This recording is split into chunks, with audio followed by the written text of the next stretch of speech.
Assalamualaikum warahmatullahi wabarakatuh. Waalaikumsalam warahmatullahi wabarakatuh. Salam sehat, salam bahagia bagi kita semua. Pada kesempatan hari ini kita bertemu di ruang virtual dengan kondisi yang sangat sehat ya, sangat bahagia kelihatannya itu.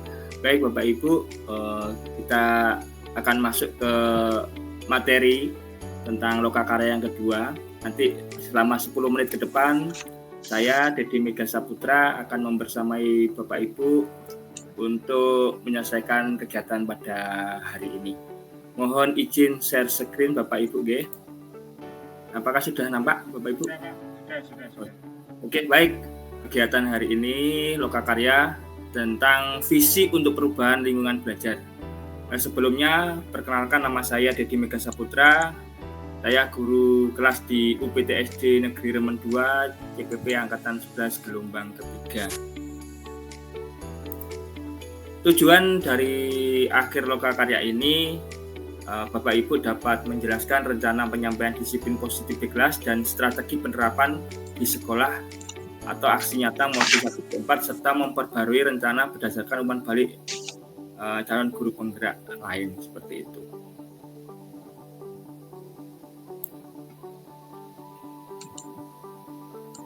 Agenda yang kita akan lalui ke depan yaitu pertama sudah pembukaan, kemudian yang kedua mereview pengalaman Bapak Ibu melakukan perubahan di sekolah, kemudian yang ketiga diskusi tentang tantangan dalam menciptakan perubahan. Yang perlu kita sepakati agar kegiatan hari ini dapat berjalan dengan lancar, yang pertama mohon Bapak Ibu hadir sepenuhnya. Apabila ada gangguan sinyal atau bagaimana bisa off cam, atau misalnya ada yang ingin ditanyakan atau ditanggapi, mohon untuk raise hand. Kemudian yang kedua adalah aktif dalam forum. Baik Bapak Ibu, ini ada dua pertanyaan tematik. Yang pertama, menurut Bapak Ibu pembelajaran yang baik itu bagaimana? Kemudian yang kedua, menurut Bapak Ibu apa perlu hukuman untuk murid yang melanggar? Mohon untuk membuka link paket yang sudah saya share di dalam kolom chat, bisa mulai diisi untuk menjawab dua pertanyaan. Sudah nampak, sudah mulai ini Pak Muhdi, pembelajarannya sudah sesuai dengan kebutuhan murid. Bisa open mic Pak, ini bentuknya seperti apa Pak? Pembelajaran yang sesuai dengan kebutuhan murid itu implementasinya seperti apa? Bisa diberikan penjelasan Pak Muhdi? Bisa open mic Pak? Terima kasih Pak Dedi. Ini ada pertanyaan pembelajaran yang baik menurut saya. Bagaimana pembelajaran yang baik menurut saya adalah pembelajaran yang sesuai dengan kebutuhan belajar murid. Jadi murid-murid itu belajar sesuai dengan kebutuhannya. Tidak kita yang memaksa harus dengan begini, dengan begitu, atau bahkan kadang murid tidak sesuka terhadap sebuah cara belajar, tapi kadang kita memaksa. Menurut saya bukan seperti itu Pak, tapi sesuai dengan kebutuhan belajar mereka. Mereka merasa nyaman dan merasa aman dalam melaksanakan pembelajaran yang sesuai dengan kebutuhan belajarnya. Mungkin itu Pak Dedi. Beri aplaus kepada Pak Muhdi, luar biasa jawabannya. Baik, jawabannya Pak Muhdi, pembelajaran sebagai kebutuhan murid adalah pembelajaran yang membuat murid itu nyaman. Berarti merasa senang, tidak ada beban, seperti itu ya Pak Muhdi ya.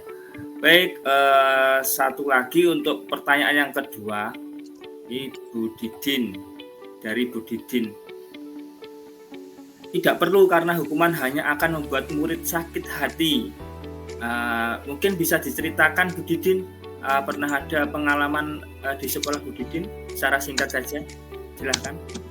Ya, terima kasih Pak. Ya, seperti yang saya tahu itu hukuman itu tidak bisa mendisiplinkan anak ya. Yang saya tahu itu malah mereka menyimpan semacam kayak dendam seperti itu. Jadi ya itu yang pernah terjadi di sekolah saya Pak. Terima kasih.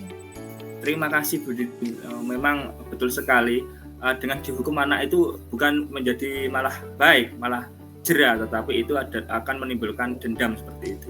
Ya, terima kasih Bapak Ibu, luar biasa sekali. Beri applause untuk Pak Mohdi dan Bu Didin. Oke, lanjut.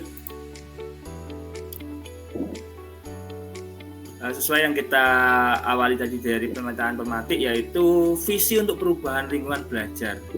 Perubahan lingkungan belajar adalah kunci meningkatkan efektivitas pembelajaran dengan tidak melakukan hukuman ataupun membuat pembelajaran yang baik. Nah, hal tersebut menciptakan ruang mendukung yang beragam gaya belajar murid dan mendorong kolaborasi seperti yang disampaikan oleh Pak Mohdi. Baik Bapak Ibu, kita masuk di forum diskusi, kita saling berpendapat, mungkin ada yang bertanya, mungkin ada yang memberikan tanggapan tentang tantangan dalam menciptakan perubahan dengan membuat keyakinan atau peraturan kelas. Kira-kira langsung open mic saja, satu orang yang mungkin bisa membantu saya untuk menjawab pertanyaan ini. Silahkan Bu Eni, Pak Zuma. Iya Pak, terima kasih.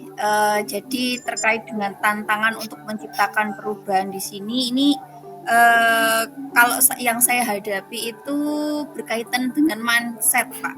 Berpikir dari terutama dari rekan sejawat sendiri kaitannya dengan keyakinan atau peraturan kelas, karena masih banyak yang lebih menggunakan hukuman, lebih memilih menggunakan itu daripada membuat keyakinan kelas, karena kesadaran dari anak-anak sendiri itu kurang, terus juga lingkungan yang kurang mendukung, Bapak. Begitu Pak Dedi.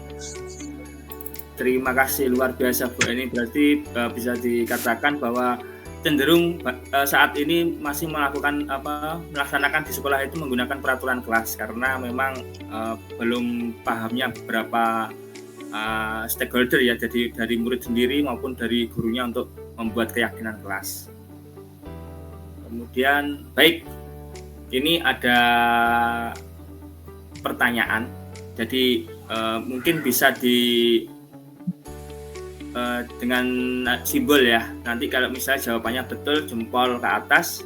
Kalau jawabannya salah, jempol ke bawah. Mungkin bisa dimulai pertanyaannya. Keyakinan kelas dan peraturan kelas adalah hal yang sama. Bisa dimulai. Oke. Baik, tidak ada yang ke atas ya. Kita cek jawabannya. Oke, keyakinan kelas dan peraturan kelas adalah hal yang berbeda seperti yang disampaikan oleh Bu Eni tadi. Kemudian yang kedua, keyakinan kelas berlandaskan nilai-nilai kebajikan atau prinsip universal. Coba. Jawabannya jempol semua, kita cek ya, Ibu. Baik, jawabannya betul, memang keyakinan kelas berlandaskan nilai-nilai kebajikan atau prinsip universal. Kita tahu bahwa tantangan dalam menciptakan perubahan adalah resistensi terhadap perubahan. Seperti yang disampaikan oleh Bu Eni tadi, bahwa siswa guru itu masih di zona nyaman, jadi masih ada penolakan, kemudian sumber daya yang terbatas, implementasi budaya positif di sekolah harus memerlukan biaya yang banyak, belum mengerti bagaimana pemanfaatan aset, kemudian tuntutan kurikulum. Nah, tuntutan kurikulum itu masih ada miskonsepsi bagaimana di kurikulum Merdeka itu bahwa materi itu harus tuntas, jadi mengejar materi yang menjadi fokus. Jadi itu adalah tantangannya, miskonsepsi tersebut.